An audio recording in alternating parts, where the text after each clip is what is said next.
Boa noite, Sayonara. Boa noite, como é que vocês Ei, estão? tudo bem? Estou aqui conversando com o nosso pessoal, aqui com os nossos seguidores, vendo de onde eles estão chegando. Tem pessoal do Recife, a Ana Paula do Recife, a Lilian do Rio de Janeiro, Cristiane de São Paulo, Cristiana de São Paulo, mas que está sempre aprendendo muito aqui sobre autismo. Tirar foto Fabiane do Rio de para não riscar esse Janeiro. aqui. Fabiane do Rio de Janeiro. Então, a gente, vamos se preparar para aprender muito mais. A Sayonara, que é parceirona, aqui está sempre me ajudando a responder os questionamentos de vocês. Direito do autista entrou também. Gente, segue esse perfil aí também da Sayo e Direito dos Autistas. É um dos melhores perfis sobre direito do autista. Né? A doutora Michele fala super clara os direitos da gente, ela é super dinâmica em trazer. Eu sou seguidora, eu estou sempre compartilhando, né? Então, segue lá, Direito do Autista e a Como tem Sayo. coisa nova, né, Sabrina, que às vezes as mães não sabem, né? E coisa antiga também, Sonara. Tem muitos direitos que já são muito tempo, só que não é divulgado, as pessoas não comentam, não É verdade. falam, né? Então a doutora traz pra gente ele com muita simplicidade, assim, uma fala muito simples, o que eu acho muito interessante, tanto no meu trabalho quanto no teu. Tu também traz as demandas assim de uma forma tão simples que a gente consegue entender, né? Tu digere pra gente toda aquela informação que tu estudou lá e traz de uma forma que a gente consiga entender bem, né? Para a pessoa que é mais leiga não precisar tanto tempo de estudo para entender quais são as necessidades do seu filho, né? Então, Sayô, bom, eu sou Sabrina, sou pedagoga, né? Sou mãe de autista, sou mãe do Lucas também de 15 anos, do Gabriel de 16 anos. Estou aqui em mais uma live para trazer informações para vocês, para tentar atender as demandas que vocês me trazem ali nas caixinhas de perguntas. E quando é algo que eu preciso aprofundar mais, eu procuro trazer um profissional da área, como é o caso da Sayonara, né? A Sayonara é nutricionista. Queria que tu te apresentasse para eles, Sayonara, para contar um pouquinho como é que tu chegou aqui no espectro autista, por que que tu buscou essa especialização no espectro. Se quiser E a minha conversar. história é bem interessante contar o porquê que eu cheguei nesse ramo, assim, nessa área da nutrição, né? Porque hoje a gente já sabe que a nutrição ela está bem expandida, né?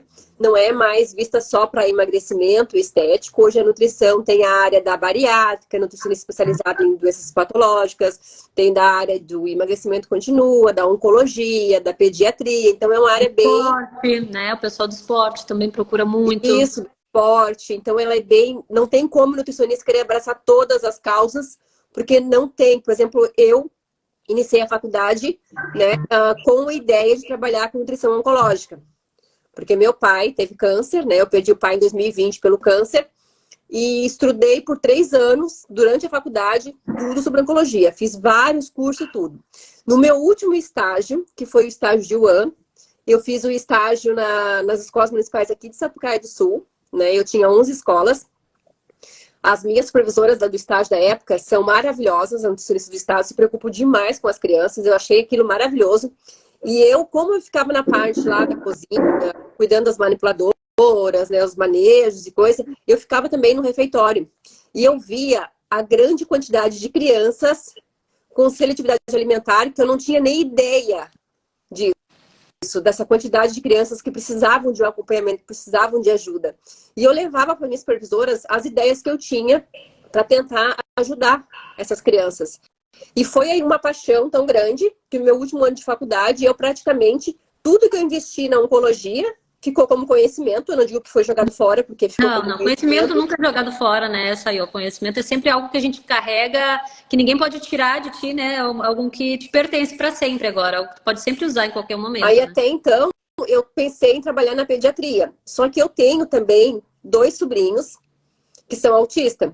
O Samuel é o nível suporte 2 e o Theo é o nível suporte 1. O Samuel não tem seletividade, o Samuel tem 2 anos, né? Só que eu tô sempre acompanhando a minha irmã e instruindo ela para que não aconteça de Samuel vir ter. Então eu tô sempre ligadinha. Se ele deu uma recusa, eu já digo para ele, faz isso, faz isso, faz isso, faz aquilo. Uhum. Para, né, não deixar ele aumentar essa recusa. Já o meu sobrinho, que é de suporte nível 1, ele já tem uma seletividade maior. Por quê? O meu irmão, né, ele é um adulto seletivo. E Então, o não teve essa ambiente. antecipação que tu teve com o Samuel, de evitar ele entrar na seletividade. Ele Isso, entrou na seletividade antes. isso, não teve isso, né? Então, até aquele final de semana que nós conversamos, ele estava aqui, ele estava dodói, E a gente sabe que quando a criança seletiva ela fica dodói, fica mais complicado ainda. Daí eu me coloco muitas vezes no lugar dos pais em casa, né? Porque dá um certo desespero. Pô, já não come, né, o que normalmente come. E agora tá dodói, não vai comer mais ainda, sabe? Os pais ficam, né? Eu como tia também, quando ele tá comigo, eu fico bem preocupada e faço toda aquela parte lúdica, né? Pra tentar aproximar. Só que há pouco Eu tive tempo, muito como ele... sofrimento nas mães por causa da seletividade alimentar. Eu estava recebendo uma notícia de uma criança de 6 anos que se alimenta só com leite e agora ela está intolerante ao leite. Essas fórmulas, sabe? E tu vai explicar isso aí melhor, né, durante o decorrer da live, né? Mas é uma extremamente esgotada por ver uma criança de 6 anos que só toma leite e não consegue oferecer mais nada para a filha, mais nada. Ela tá extremamente esgotada, assim, e quem tá ao redor preocupado, que agora a menina tá com intolerância, tá toda alérgica quando bebe leite. E daí, o que que tu faz? O desespero dessa mãe.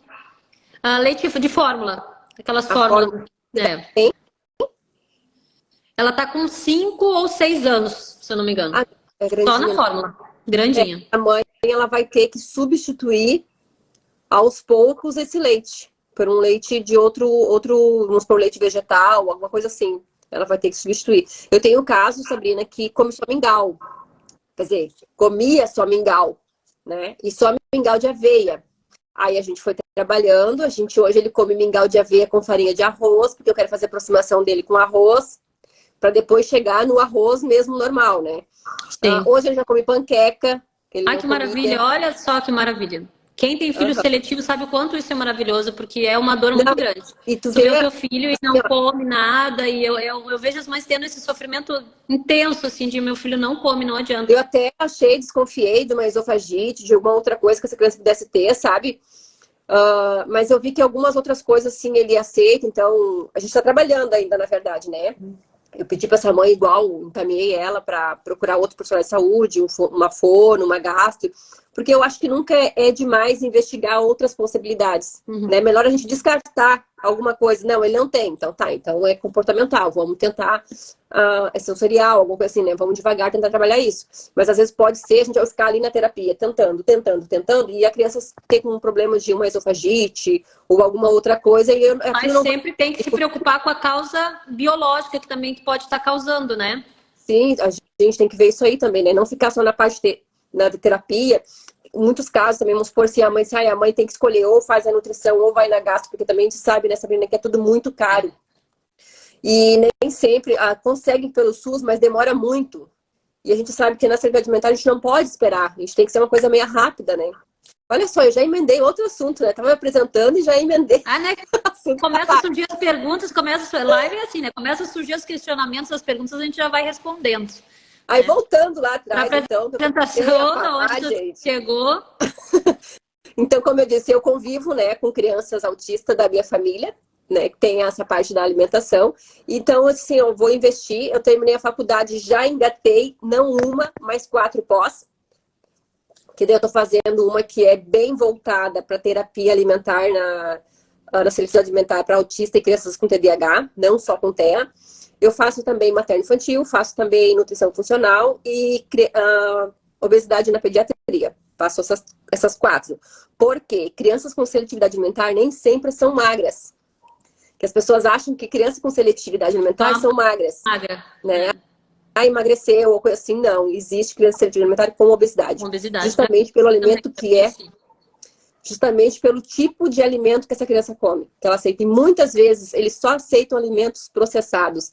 Alimentos com muito açúcar, né? Depois eu explico também o porquê do muito açúcar, que às vezes as crianças gostam muito, né?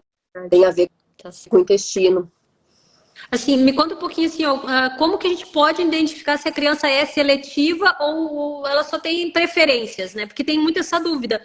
Eu tô num momento com o Gabriel, assim, que eu já não sei mais se ele é seletivo, porque ele era bastante seletivo um tempo atrás. Ele só comia, tipo, arroz e ovo cozido. Agora não, agora ele tá numa seletividade bem bacana, assim. Eu digo, melhor seletividade do mundo. Ele come bife, um bifinho de frango, assim, um bifinho de peito de frango e muita salada, muita salada. Mas eu sempre habituei desde pequenininho, né, a se alimentar com alimentos saudáveis. Eu não tinha em disposição em casa alimentos processados, bolachinha, essas coisas eu nunca tive em casa. Então, em casa sempre tinha os alimentos saudáveis para ele começar a optar, né? E como que eu posso identificar que a criança é seletiva, esse jovem realmente é seletivo, que eu devo começar a me preocupar? Eu até fiz um Reels, né? Que essa dúvida veio para ti lá no teu evento, né? Isso, lá na É que minha assim, sessão apareceu essa pergunta. tem uma diferença de seletividade alimentar, tá? Alergia e a restrição, né? Na verdade, assim, a seletividade alimentar é um transtorno alimentar restritivo evitativo, tá? Ele pode ser causado por ambiente, sensorial, né? O que a criança seletiva, normalmente, ela... Como que mas como é que eu sei se meu filho é seletivo? Seletivo é comer até 20 a 30 alimentos. Às vezes a criança não come alguns grupos de alimentos. Às vezes depende por causa do cheiro, por causa da textura, por causa da cor. Tudo isso os pais têm que ficar bem atentos para poder identificar, saber. Deixa eu ver assim, eu fiz... É que é muita coisa, né? No caso, assim, para eu identificar se o meu filho realmente é seletivo, ele tem que comer no máximo 30 tipos diferentes de alimento, é isso? Se ele comer mais do que 30 tipos diferentes, eu não preciso ficar tão preocupada. Se a recusa for até 30, ele se recusar a comer mais de 30 alimentos, daí eu preciso começar a me preocupar. Se ele se alimentar até 30 alimentos, somente até 30, eu preciso começar a me preocupar com uma falta de vitamina, uma falta de nutriente aí, que algo tem errado. Eu, sinceramente, acho esse número 30 bem alto, tá? É considerado... Já acha que já é prejudicial. Até 30 alimentos, por exemplo, ele só come 30 tipos de alimentação, de alimentos. Preocupante. Já é preocupante. Já é preocupante. Mas eu, sinceramente, com a minha experiência que eu tô tendo, é raro chegar alguém para mim, uma criança, que coma 30 alimentos. Nossa. Até agora, sem mentira nenhuma, Sabrina, não recebi nenhum. Todos com cardápio bem mais restrito. Eu até chegar para mim com 30, eu tenho uma criança que ela não é atípica, que também tem seletividade alimentar, que isso também não é uma coisa só das crianças atípicas, né? Que ele não come frutas, verduras e legumes. Mas o resto tudo come. Arroz, feijão, carne, isso ele come. E ele não come esse tipo de coisa. E a mãe é uma mãe bem dedicada, que fica oferecendo, ofertando. Eu observei que ele botou na boca, né? Isso também é uma coisa que a gente trabalha no consultório, a escala, né, para as crianças seletivas. Então ele tocou, ele botou na boca. Daí a gente tem que trabalhar de um outro caminho para ver o porquê que ele não tá. De repente pode ser algum problema na dentição, né? Então a gente caminha para um dentista, que nem falei, para o gastro também, para ver se tem alguma outra coisa. Então, no caso, se a criança come até 30 alimentos, ela é considerada a seletividade alimentar, tem seletividade alimentar. Mais que isso, aí já não é tão preocupante. É isso, tão preocupante, porque menos de 30, vamos supor, a criança já restringe alimentos. Tem bastante gente falando aqui que come menos. Aqui a doutora disse assim, se o meu comesse 30, eu tava no céu. A outra falou que o meu só toma leite. Ó, Benjamin não toma leite, não come batata, macaxeira e inhame. Entrou o meu só toma leite. Tinha alguém que comentou o meu só come arroz, só quer comer arroz, né? Uma das pessoas ali perguntou, não, mas eu só quer comer arroz, isso é comum para os autistas querer só comer arroz. Na verdade, não é o alimento arroz, né? Às vezes eles podem explicar melhor, eles são mais, eles aceitam melhor um tipo só, né, Sayonara? De repente pode ver se é a textura, né? A cor, se de repente teria que ver certinho, avaliar essa criança. Uma coisa que eu faço bastante não sempre, a primeira consulta, eu atendo em 3 etapas.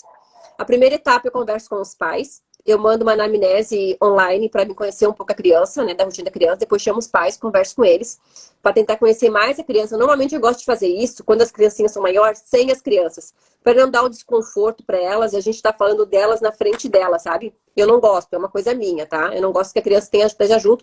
Eu também não gosto de dar retorno sobre algum comportamento da criança na frente da criança, então eu procuro me reunir só com os pais, sem a criança perto. Mesmo que ela esteja brincando, assim, eu prefiro estar só... porque eles estão brincando, mas eles escutam, eles entendem, eles sabem que a gente está falando deles, sabe? Eu, particularmente, não gosto dessa parte. Daí, na segunda etapa, eu faço a anamnese sensorial, né? Que é onde eu investigo a textura, as cores, né? Ele vai ter para saber se ele toca, se ele tolera. Eu também vou ter uns alimentos lá para ver se ele vai tolerar aqueles alimentos, né? Que nem a gente faz a quarta escala.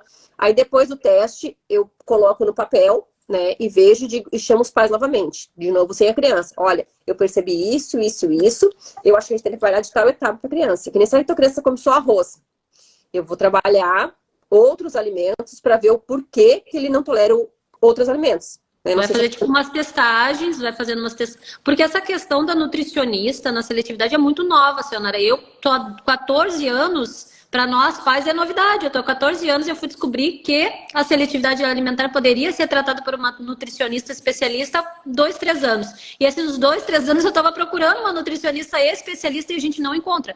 É realmente uma raridade a gente conseguir encontrar, né? E daí quando eu encontrei, eu fiquei muito feliz. Vou te dar um exemplo desse meu paciente que comia só mingau de aveia. Só mingau de aveia, tá? E é tudo de uma forma lúdica, viu, gente? Que a gente eu não falo as palavras experimenta, prova e come. Em momento nenhum eu digo pra criança, prova, experimenta, bota na boca, né? É de outras maneiras que a gente aborda, falar com eles para despertar a vontade deles, pelo menos. E vamos supor, se eu chegar no momento de provar, eu vou pegar um pedacinho de papel aqui, vamos supor aqui tá uma fatia de pão, né? A criança não come pão. Eu vou pegar isso aqui, ó. Vou trabalhar isso aqui com ele. Não vou trabalhar isso aqui. Eu vou trabalhar isso aqui, né? As quantidades é importante a gente ficar de olho e não oferecer grandes quantidades, então, também em casa. Isso, vou oferecer isso aqui para ele. E eu não vou fazer para ele botar direto na boca. Eu vou pegar vamos supor você pai e mãe, vai pegar, ai, que legal esse pão, olha, é macio. Que cheiro será que tem? Trazer experiência com o alimento antes de provar, isso, né? Antes de ele botar na boca, fazer essa aproximação. Né? Porque a gente cresceu muito dentro da caixinha, daquela coisa assim, não se brinca com a comida. E ao contrário, para os nossos seletivos é bom que eles brinquem, que eles toquem, que eles cheirem, que eles experimentem. A terapia é toda lúdica. A gente desmistifica a questão do brincar com a comida, isso, né? De brincar, aproximar, a gente tem que aproximar a criança dessa maneira, né? Então, vai alimento fora no consultório? Vai alimento fora. Porque a gente brinca, a gente corta, a gente cola, a gente brinca com macarrão, a gente brinca com brócolis, a gente corta maçã, a gente faz banana de banana, faz carrinho de banana, sabe? Uma pergunta que eu recebi hoje de tarde, saiu na palestra, fui fazer palestra para os professores aqui do município, professores da educação infantil, que eles me perguntaram assim, a gente força a comer? Não, na verdade não, né? Que nem uma vez eu vi um vídeo, que é aquele vídeo que a gente vai estudando, a gente vai ficando agoniado. Porque a gente sabe que os pais não fazem isso com a intenção de estar errando. Que nem eu te contei, né? Eu tenho as minhas 2 gurias. A mais nova agora tá bem atacada do TDAH, então ela vai ter que... Eu conversei lá com a Abracadabra, esqueci o nome dela agora. A minha guria vai começar lá. E eu criei as minhas filhas sem saber de diagnóstico de autismo, sem saber de diagnóstico de TDAH, nem nada. Né? Eu vi as fraquezas delas e eu trabalhava aquilo da maneira que, na minha ignorância da época, podia fazer, né? Então eu tentei. E agora as minhas filhas vão fazer a parte de terapia para elas, né? A minha mais velha, ela caminhou na ponta dos pés, ela tinha dificuldade, ela caminhou com 1 ano e 3 meses, eu levei em ortopedista, levei em pediatra, porque eu achava aquilo muito estranho. Ninguém falou nada. Ninguém nem tocou no assunto, nem pensava nisso, né? Ela falava pouco, ela não se expressava, ela tem até hoje dificuldade de se expressar, de impor, sabe? E eu saía com ela nas lojas, a Sabrina dizia assim pra ela, filha, qual que tu gostou? Da vermelha ou da azul? Qualquer um. Eu disse, não, filha, não é qualquer um, olha pra mãe, qual que tu gostou? Eu dizia pra ela, sabe? Pra tentar trabalhar isso com ela. Uhum. E na alimentação... O diagnóstico em meninas é muito, muito complicado, ainda mais quando é um grau leve de TDAH ou autismo. É complicado esse diagnóstico porque nós mulheres nós fizemos uma coisa que chama masking, né? A gente mascara os sintomas porque a gente tem essa questão de conseguir fazer o reflexo, refletir melhor os comportamentos, né? Ou seja, a gente mascara o nosso comportamento real para copiar o comportamento das outras pessoas. Por isso essa questão fica tão difícil de ser diagnosticada para as mulheres, né? Sim, por isso que em cada 5, uma é menina, né? Não significa que as meninas não têm. Elas não são diagnosticadas, são menos diagnosticadas, porque é mais difícil da gente perceber os sinais, né? E a alimentação eu creio que seja um fator bem mais fácil da gente perceber do que os outros, né? Porque a alimentação fica difícil elas mascararem, né, as suas tendências com a comida, né? No caso da Fernanda, minha mais velha, ela só não toca na comida. Até hoje, ela não toca na comida. Se tu vai comer um frango com osso, ela não consegue tocar na comida. Até hoje, mas ela come de tudo. Uma Minhas duas responsabilidade filhas têm tátil, né? A questão tátil que daí incomoda mais. lá na escala, que a gente trabalha no consultório, a gente trabalha com tolerar, começa por tolerar, a tua criança tolerou, ok, vamos pular para a próxima etapa. E a gente só pula para a próxima etapa depois que aquela primeira etapa já está bem aceita para a criança. Que é a questão do forçar a comer, né? Que a gente estava falando lá, força a comer, uma criança tá sem comer, força a comer. A gente vai aproximando, então, ela do alimento, né? Isso. Que nem eu ia comentar do vídeo que eu vi uma mãe mostrando para a criança comer beterraba. Ah, eu vi esse vídeo. Ai, meu Deus, aquilo ali me deu nervoso. Aham, aquilo lá, eu não tinha nem assim, para mim foi um sofrimento de ver aquela criança fazendo aquela, sabe? E não era pedacinho, era pedação de beterraba que a criança... E a mãe dizia, ai, come, é docinho, é bom, né? E ele se esforçando e botava aquela beterraba na boca e nauseava e tentava engolir, nauseava. As pessoas achando graça aquele vídeo, eu me contorcendo de dó do menino. Meu Deus, o menino é seletivo e tá sofrendo horrores ali, as pessoas achando engraçado ele nausear. Nunca beterraba, né? Quando ficar grande não vai comer nunca beterraba. Sim, causou um trauma ali que vai ser difícil reverter agora, né? Porque a aproximação tem que ser sutil, tem que ser suave, né? Sayonara dos alimentos para a criança conseguir introduzir novos alimentos, né? Tem uma pergunta do Roberto que eu achei interessante aqui. Eu tenho medo do meu filho aumentar a seletividade. Pode acontecer de piorar a seletividade? Pode, se não tratado, pode. Se a gente não se preocupar com aqueles 30 que ele não alimenta, tá comendo 30, tá bom. Se a gente não preocupar com isso, pode piorar.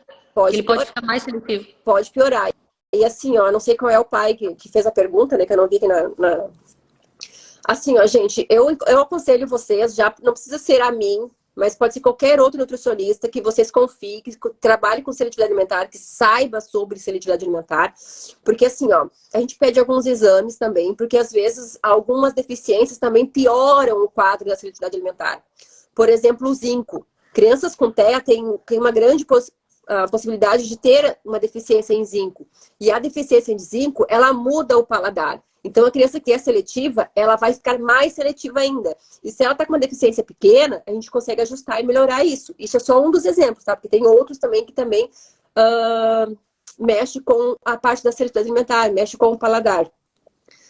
E se a gente ajustar isso, a gente pode reverter. Porque a gente sabe que autismo não tem cura, né? Na parte da seletividade também a gente tem que trabalhar sempre, até a criança aceitar. Porque a criança pode ficar doente... E tudo aquilo que a gente trabalhou, já aconteceu comigo, de tudo que eu trabalhei no mês, ele ficou doente, ele regrediu e eu tive que começar tudo de novo, sabe? Já aconteceu com a gente também. O Gabriel ficar em 2 alimentos, aí dá uma melhorada na questão do... O Gabriel tem transtorno do processamento sensorial, né? Então, a seletividade do Gabriel vem aí. Mas eu nunca fiz nenhum exame. Foi bom tu falar. Vou marcar uma consulta para rever isso, fazer uns exames para ver. Zinco, magnésio, selênio, complexo da vitamina B, vitamina C, vitamina D, tem que olhar os IgS. Tudo isso estando alterado pode piorar a seletividade alimentar? Pode. Olha, isso eu nunca tinha ouvido falar, isso nunca ninguém tinha me falado. Isso tudo isso tem que ficar de olho. Tudo isso tem que ficar de olho. E com acompanhamento com nutricionista. E outra coisa também, né? Já é seletivo, né? A gente sabe que as crianças seletivas, elas têm um quadro bem restrito de alimentação. E como é que a gente vai suplementar vitamina A, vitamina D, vitamina C, se a criança não come frutas cítricas, vitamina E? Como é que a gente vai suplementar o ômega, se a criança não come um peixe, né? Não tem esse tipo de... Porque, na verdade, assim, ó, as vitaminas e minerais é diferente de carboidrato, de lipídio, de proteína que a gente armazena no nosso corpo, né? Que muitos viram gordurinha. É diferente. As vitaminas e minerais a gente não armazena. A gente, todos os dias, a gente vai consumir aquele que a gente precisa, o que sobrou a gente espelha, o que a gente vai consumir a gente consome. É diferente. Não armazena, né? O que a gente consome o que o corpo está precisando naquela hora e o restante a gente espelha, não fica armazenado para... Isso na alimentação, né? Claro que se você vai tomar um suplemento, Sabrina, vamos supor vitamina D, né? Tu não tem deficiência e uma pessoa leiga vai lá te receita vitamina D para uma dosagem muito alta, tem os perigos de toxicidade, né? Tomar mas aí... as vitaminas sem fazer uma avaliação antes, então é mais perigoso do que não tomar. Isso que nem vamos por aqui, eu falo isso agora para os pais saem loucos amanhã para a farmácia de manipulação, comprando zinco, comprando magnésio, indo para os filhos sem esse exame. Isso também não pode, tá, gente? Pelo amor de Deus. Tem que ser uma coisa bem... Que nem assim, eu tenho pacientes que eu já encaminho, né? Alguns manipulados, porque eu tô com a criança ali, né? Mesmo sem exames, eu faço Uma testagem? uma dosagem que não corre risco de toxicidade, entendeu? Então, acontece, tem profissionais que pegam e mandam muitos, assim, né? E nutricionista é uma dosagem bem menor que médico. A gente tem um limite para ir. Porque muitas vezes, vamos supor, se tá muito baixa a vitamina D, a minha dosagem que eu posso prescrever para o paciente não é a mesma do médico. Então, o que eu tenho que fazer como profissional responsável? Encaminhar para o médico, ele vai ver que aquela vitamina D está muito baixa e ele vai dar a quantidade que ele pode. Tá, por exemplo, então, e essa questão da vitamina, eu vejo muito assim, o pessoal vir na farmácia e comprar aquela vitamina que vem tudo. Ou compra, que nem tu falou, vai lá e compra na farmácia, compra a vitamina D, compra a vitamina D. Essa aí não resolve, né? Porque não vai estar atendendo a tua demanda e a quantidade que vem ali é tão pouca que é irrisória, não faz diferença tu tomar, né, Sayonara? Essas coisas que vem pronto, que não foi elaborado para ti, para tua deficiência de vitamina, né?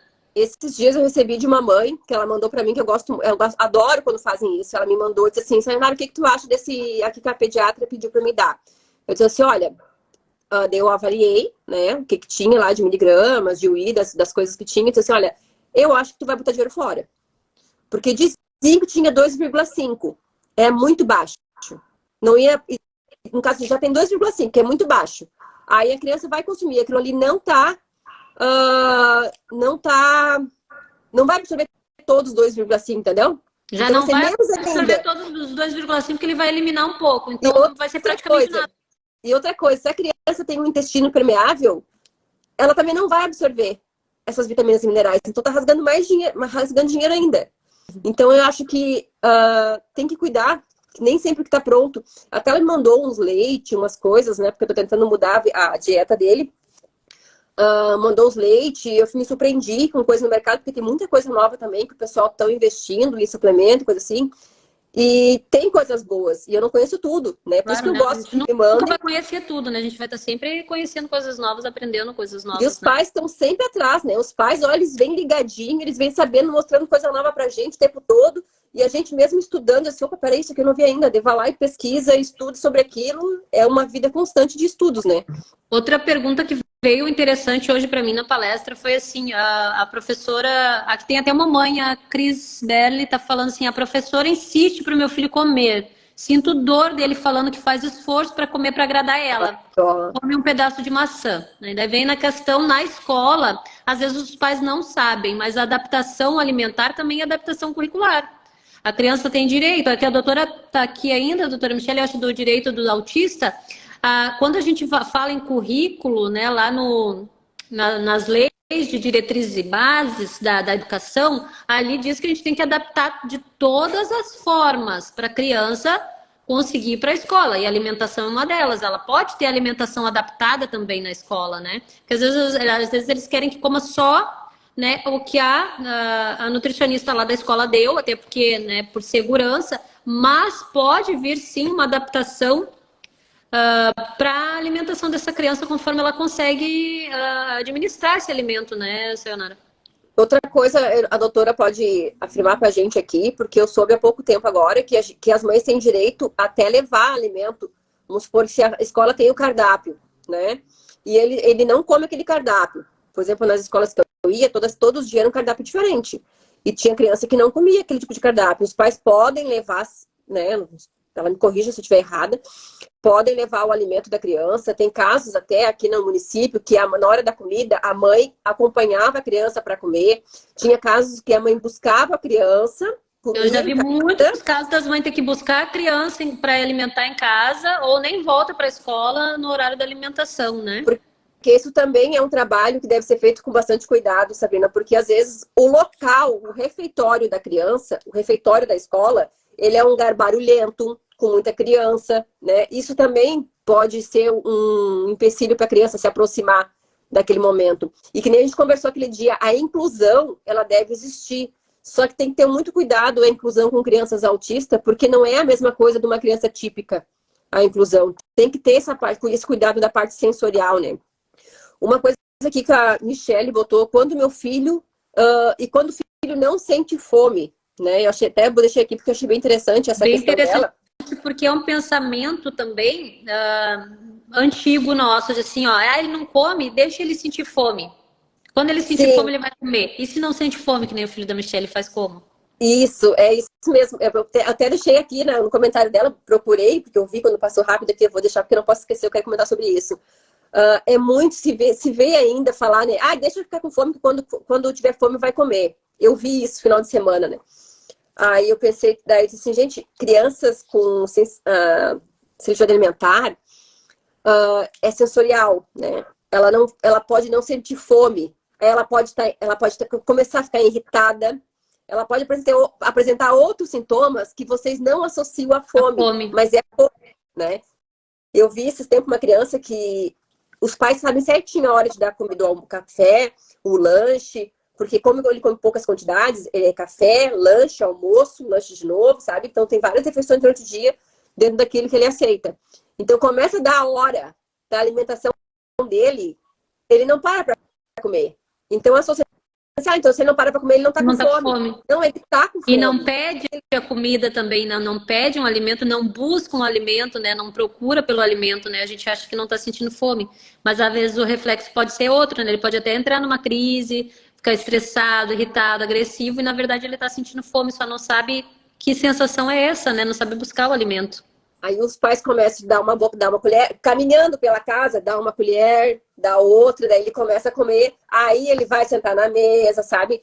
Às vezes também é uma coisa muito pessoal. Como é que a gente pode ajudar essa criança que não sente fome e não busca o alimento? Como é que a gente pode ajudar ela a fazer uma alimentação mais racionadinha, com horário, ela tem que fazer uma rotina alimentar? Fazer uma rotina para ele de horários, e naqueles horários ela levar o alimento para ele. Uhum. É uma das técnicas, né? Uma das abordagens que ela pode aproveitar e fazer. Uma pergunta aqui ainda sobre as vitaminas. Aqui a doutora perguntou como podemos verificar essas vitaminas, minerais no corpo, através do exame de sangue. Qual médico que pede? Endocrinologista que pede? Quem é que pede? A nutricionista pode pedir o exame. Isso, a nutricionista ela pode pedir. Agora já tem a lei lá, né, que os convênios... Eu até fiquei sabendo agora há poucos dias. Foi mês passado que aprovou e agora parece que tem o número da lei. A gente solicita e convênios é para aceitar. Tem convênio que é um pouco resistente. Aí tem que pegar aquele encaminhamento da Nutri, passar com o médico e fazer o exame. Mas por lei é para passar direto. Não é para precisar passar pelo médico. A Nutri pediu, já pode passar. Tem uma pessoa aqui que perguntou assim, Sabrina, isso só acontece com autista ou com TDAH? Que pode ser, acho que ele está perguntando sobre seletividade alimentar. Se o TDAH também tem seletividade alimentar. Também tem. Crianças típicas, gente, tem seletividade alimentar. Não é uma coisa exclusiva de crianças com TEA ou com TDAH. Tá? Às vezes o ambiente favorece a criança a ser seletiva. É que, na verdade, a seletividade alimentar, ela tem muitas coisas que podem abordar, né? Não só uma, né? Ai, que bom, ó. A doutora Michelle está falando aqui, ó, do direito do autista que eu falei para vocês seguirem também. Adoro os posts dela. Tem um post no meu perfil falando sobre o direito do aluno a levar alimento para casa. Então, a gente não estava errada, viu? Estava esperando o aval dela para confirmar, sim. Tá? Dentro da adaptação curricular também o alimento ele está respaldado pela lei, segundo a doutora aqui. Seus filhos estão respaldados pela lei, eles têm direito sim de adaptação também, inclusive no alimento. Ó, pode sim. Podem levar, se a escola não fornecer o alimento especial, né, o alimento adaptado para criança, os pais podem levar o alimento, a marmitinha no caso, né, para criança. Tem direito. Aqui a Cris Belli respondeu aqui, eu envio o alimento, mas ela, professora, insiste que ele coma. Ele sente cheiro e se incomoda, isso incomoda ele, né? Mas não pode, ele tem direito da adaptação alimentar aqui, ó. Mas essa adaptação na alimentação não acontece, minha filha teve que sair da escola, pois não comia. Então agora tu já sabe, Letícia, ele tem direito, então tu pode cobrar, inclusive, né, de forma legal, que essa criança tenha a sua alimentação adaptada. Ó, que a doutora já está dando uma noção para ela do que ela precisa fazer. Ele tem que registrar na Secretaria de Educação, né, porque é um direito dele. Oi, Renata, boa noite. Renata foi fonoaudióloga do Gabriel durante alguns anos, aí me ajudou muito, me ensinou tudo. fonos também, hoje elas trabalham com a parte da terapia alimentar também, da seletividade alimentar. Muitas fonos trabalham com essa parte. Que bom saber. Até porque tem um pai ele que perguntou da questão da mastigação, que o filho não gosta de mastigar. Daí tem que ficar Tem dando que ser alimento estimulado, líquido né? na seringa, né? Uma TO Alguns pais também faz essa parte. PO, fono. Esse músculo, né? Que às vezes também é uma das coisas que as crianças podem ter também. Vamos supor uma criança que não teve uma introdução alimentar na infância, depois de 6 meses, né? Aquelas etapas do mingauzinho, do esmagadinho, do meio inteiro, sabe? Os cortes BLWs, não passou por esse processo, porque já estava dentro de um quadro de seletividade alimentar. Pode ter, sim, comprometimento nessa parte da mandíbula aqui, da musculação. Eu não sei os nomes técnicos, né? Porque não é muito a minha área, mas eu sei que tem também essa... Daí eu encaminho para um dentista, um fonoaudiólogo, às vezes até com gasto. Para trabalhar, porque eu vi que tem uma mãe que falou ali que inclusive a criança toma na seringa os alimentos, né? Provavelmente tem essa questão sensorial e a questão da... alguma coisa física, né? Uma TO para essa mãe seria bem interessante, porque a TO, ela trabalha, né? Essa parte da musculação, assim, né? E como que a gente pode ajudar as nossas crianças que são seletivas? Como que a gente pode evitar que essa seletividade piore? Como que a gente pode ajudar eles a melhorar a qualidade do alimento, por exemplo? O que a mãe e o pai em casa pode fazer, a avó, né? Que a gente vê as avós cuidando dos netos. O que elas podem fazer para ajudar o neto que é seletivo a se alimentar bem? Esse falando das avós até é legal saber, assim, porque algumas avós ainda trazem pensamento de quando tiver fome vai comer, mas eu também vejo que está mudando isso nelas, porque muitas avós me chamam no WhatsApp, converso com elas dizem, eu vou falar com a minha filha então para marcar uma consulta. Porque daí... Eu também tenho um tanto de seguidor aqui que é avó, então elas ajudam muito os filhos hoje, até transformar o pensamento dos filhos. Eu tenho algumas avós que estão mais à frente que os filhos ainda estão naquele estado de negação e as avós já estão trabalhando em cima das dificuldades. Eu vou falar dentro da escala, tá? Para vocês fazerem em casa, vou dar um resumo bem rápido aqui. Mas isso que eu vou dizer para vocês, gente, vejam bem, não substitui vocês procurarem uma profissional, tá? São coisinhas bem básicas que não são simples de serem feitas. Não é uma coisa que, fez, já vai dar resultado, né? A gente sabe que essa parte da alimentação, da seletividade é bem... Como é que eu vou dizer assim? A gente tem que ir bem devagar para não atropelar as coisas e não dar tudo errado, né? Não voltar para trás, não piorar a situação. Então, primeiro de tudo, é muita paciência. Controlar a ansiedade dos pais, porque a gente quer ver aquilo acontecer, a gente quer ver aquilo florar. Eu digo porque no começo eu fiz um estágio com a Gabriela Andrade, que tu conheceu ela lá no programa que ela gravou comigo, eu fiz estágio com ela. Eu nunca me esqueço, quando eu comecei lá com ela, que eu me portava como mãe das crianças. Ansiosa. Eu ficava ansiosa de ver a criança botar na boca, sabe? E às vezes nem chegavam perto. E eu ficava com aquilo... E às vezes eu cometia gafe, às vezes, de falar algumas palavras que atrapalhavam durante o processo da terapia. Coisa que a gente não sabe, a gente vai aprendendo com a maturidade, com a experiência, né? Que às vezes até a forma como a gente fala induz a criança a não querer comer, né? Sim, às vezes a criança... Opa, peraí, ela tá me forçando a comer, então eu não quero comer, sabe? Aí já desanda tudo, já bota tudo. Falando em avó, aqui a minha avó, que é minha aluna, tá aqui, é a Simone. Simone é minha aluna e é a avó da Manu, né? É pra te ver como as avós estão antenadas. Ela veio, assistiu a imersão, adquiriu o programa e tá lá. Ela tá mandando ver lá nas aulas, eu tô acompanhando ela tá indo bem. Parabéns, Simone. Aproveitar para dar um abraço nela, que ela tá com tudo, assim, estudando, cheia de vontade, me manda mensagem, pergunta, né? Então temos avós também super interessadas. Uma delas é minha aluna e tá aqui, a Simone. Então eu vou falar assim, vou dar umas dicas bem simples para vocês, tá? Até no programa de amanhã, lá no que eu tenho na Vale TV, que é meu quadro Prato que Nutre, a Sabrina é minha convidada agora da semana que vem, da outra, já é 4 programas que eu fiz com ela. 3, né? Isso, 3 que a gente temos 3. Eu vou dar assim, primeiro de tudo, vocês escolham um alimento que vocês querem oferecer para a criança. Para não ser tão... De preferência, um que ele comia e deixou de comer, tá? Escolha um, vamos supor, banana. Ele comia banana, hoje não come mais. Primeiro de tudo, é ver se ele vai tolerar. Tolerar, que eu digo, é botar perto dele, botar do lado do prato, ou dependendo se for um café, alguma coisa, botar junto. Tolerou, tá? Tolerou. Aí vem a próxima etapa, que é interagir com o alimento.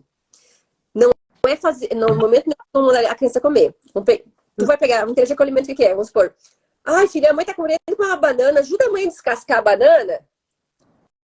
Aí ele vai dizer, não, pode ser que ele não queira. Não, faz assim, rejeita, não quer. Tudo bem, não quis, não force. Outros dias, filha, a mãe não consegue descascar, ajuda a mãe a descascar, sabe? Daí ele, até, tanto que, na semana passada, na quinta-feira, que eu atendo um paciente, eu falei pros pais, assim, ele descascou a banana. O pai disse assim, o quê? Descascou a banana? Pegou na mão, o quê? Sabe? É uma coisa tão simples pra gente, que pra quem tem uma criança seletiva, isso é uma vitória, né? E eu cheguei em casa, não tinha nenhuma. Eu disse, meu marido, você não tá de chorar. Saber, sabe, que umas coisinhas tão pequenas já tá mudando a vida da faz criança. diferença.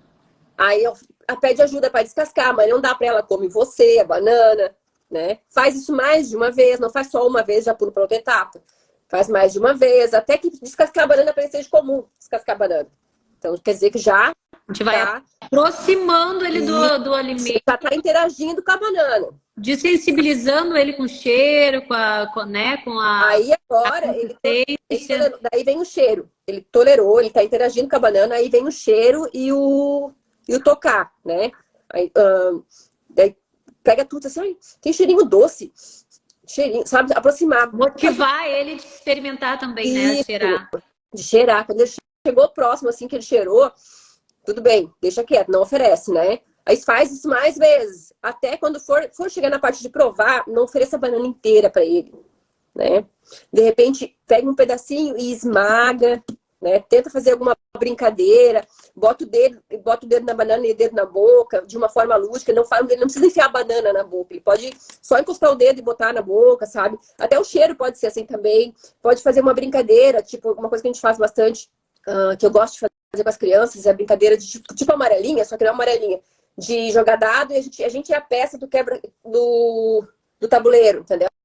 Daí você chega numa casa, pega e cheire. Daí a gente pega e cheira. Legal, tá? legal, É coisa legal. Tem um tabuleiro e em vez de fazer alguma coisa que diz no tabuleiro, substituir por alguma coisa relacionada ao alimento. Isso. Mas sem provar. Naquele momento de aproximação, a gente não pede para eles provar. Não, momento nenhum pede para ele provar, né? Aí depois, sim, depois que ele... Daí se ele aceitar, pode dar beijinho. Não dá um beijinho na banana? Um beijinho, sabe? Coisa assim, e devagarinho, né?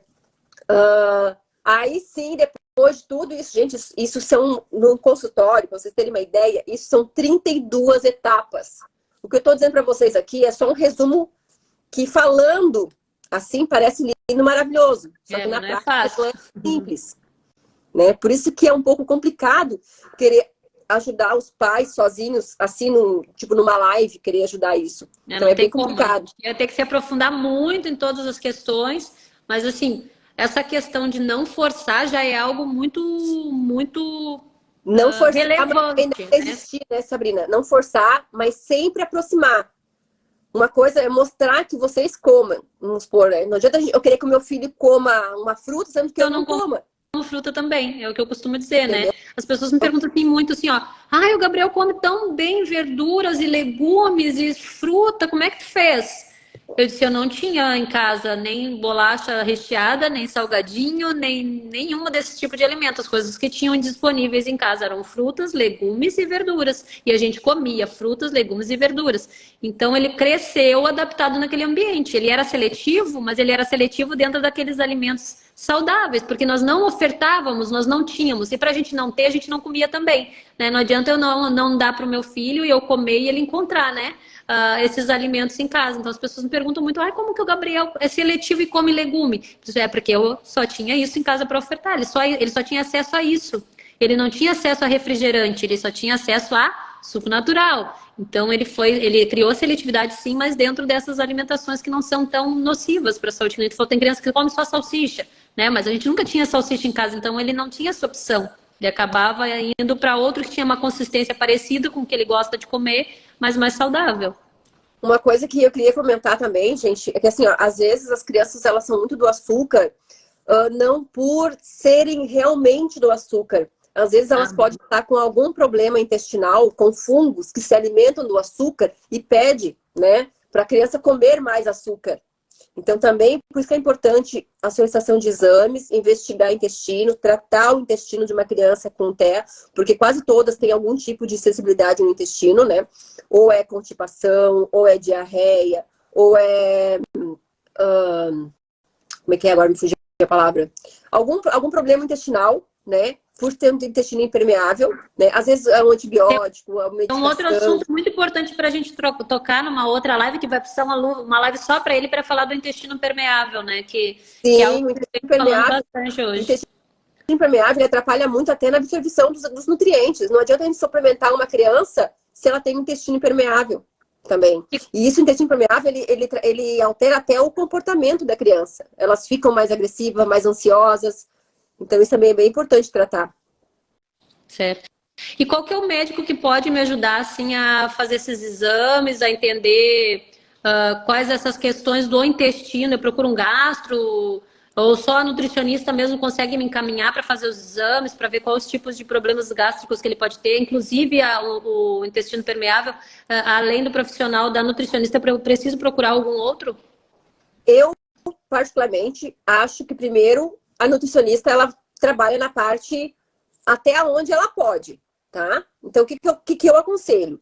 A nutricionista solicitar os exames, né? Que ela tem, sim, esse conhecimento de interpretar os exames, ver qual é o problema, qual é o parasita, qual é o fungo, coisa assim que a criança tenha, tratar através da alimentação. Se ela achar que, não, precisa do medicamento, que eu preciso matar essas bactérias, eu preciso, né? Aí sim ela encaminha, eu pelo menos encaminho para um gastro, para o próprio pediatra da criança, ele também pode ajudar. Os pediatras que ficam ligados, cuidam, né, dessa parte também. Hoje tem muitos médicos que trabalham na medicina integrativa, né, que já cuidam isso também. Então é bem... O pediatra mesmo, se trabalhando junto, eu gosto muito de trabalhar em conjunto com os médicos, ficar perguntando, porque eu sempre peço para meus pacientes, me dá o contato do pediatra, me dá o contato da gastro, me dá o contato da fono, porque a gente conversando com eles, a gente entende que eu não fico só na minha caixinha, eu quero entender como é que o meu paciente tá lá na fono, como é que tá, porque eu vejo também, Sabrina, não sei se as mães relatam para ti, que às vezes eu tenho pais que vêm de tratamento de 1 ano e meio com um nutricionista, com fono, com outro, assim, que não tiveram avanço nenhum. Na verdade, são profissionais que não têm o conhecimento, ou que não conseguem, né? E querem abraçar tudo aquilo que eu falei, né? Então, a gente, como pais, assim, como cuidadores dessas crianças, ficar atento, né? Se esses profissionais são mesmo qualificados para a gente poder levar nossas crianças. É o que eu digo também, os pais têm que estar sempre preparados, tem que estar sempre buscando conhecimento para saber se o terapeuta que está atendendo o filho dele é capacitado ou não, né? E para tu saber se ele é capacitado ou não, tu também tem que se capacitar. E uma das formas é estar assim, tá participando das lives com profissionais que realmente são qualificados, né? Para tu ter essa noção. Então, pessoal, a gente já está caminhando aqui para os nossos últimos minutinhos de live, né? Já está acabando o nosso tempo tão precioso, tão maravilhoso aqui com a Sayonara. Fica aí a proposta de uma próxima live para a gente falar mais, porque tem muito assunto. A gente, como a Sayo falou, não tem como a gente esmiuçar cada uma das dúvidas, né? Então, vocês podem... Depois a gente vai deixar uma caixinha de pergunta. Eu e a Sayonara vamos deixar, se vocês tiverem mais dúvidas, para a gente ir respondendo e para a gente ir trocando mais ideias, né, Sayo? Eu quero agradecer. Encerrando aqui, eu boto uma caixinha lá nos meus stories para vocês, que eu vejo que tem bastante comentários aqui, eu não consegui visualizar todos. Respondo todos vocês com o maior carinho, só chegar lá no meus stories lá depois que eu respondo a minha parte da nutrição. Aí. Então, gente, não deu pra gente conversar tudo hoje, vai ficar para uma próxima, né? A gente vai tentar deixar a live gravada aqui para vocês. Vamos continuar conversando com a Sayonara, essa parceria maravilhosa. Quero te agradecer, Sayonara, por ter vindo aqui hoje, por estar dividindo com a gente todas essas informações tão maravilhosas, tanta coisa que a gente não sabia, né? E ficou aprendendo aqui contigo. Então, a gente sempre tem o que aprender. Eu estudo autismo há 14 anos e hoje eu já aprendi mais alguma coisa nova contigo aqui, né? Então, a gente sempre tem o que aprender. Muito obrigado a todos, né? Obrigado pela presença de todo mundo. Foi um prazer ter estado aqui com vocês, né? Eu queria pedir para ti se despedir, quiser deixar algum recado, né, para o pessoal, quiser deixar o recado para o pessoal que está assistindo aqui. E sigam a gente nas redes sociais, né? Eu, a Sayonara, a gente está sempre trabalhando em prol dos autistas, em prol de trazer informação com qualidade para vocês, informação verdadeira, com conhecimento que traz resultados. Então tá, gente. Sabrina, pode contar comigo sempre, precisar, me chama, tá? Nem que seja para responder a caixinha de alguém que te mande aí que tu precisa de um socorro. A mesma coisa eu, né? Vira e mexe, tô te chamando para alguma coisa. Obrigada, gente. Espero que goste do meu conteúdo lá do meu Instagram. Se tiverem alguma dúvida, vocês podem me chamar. Eu amo o que eu faço com o maior prazer, né? E é isso, então. Foi um prazer mais uma vez. Obrigado por conhecer todos vocês aí. E até uma próxima, então. Beijão. Obrigada, Sabrina. Beijão.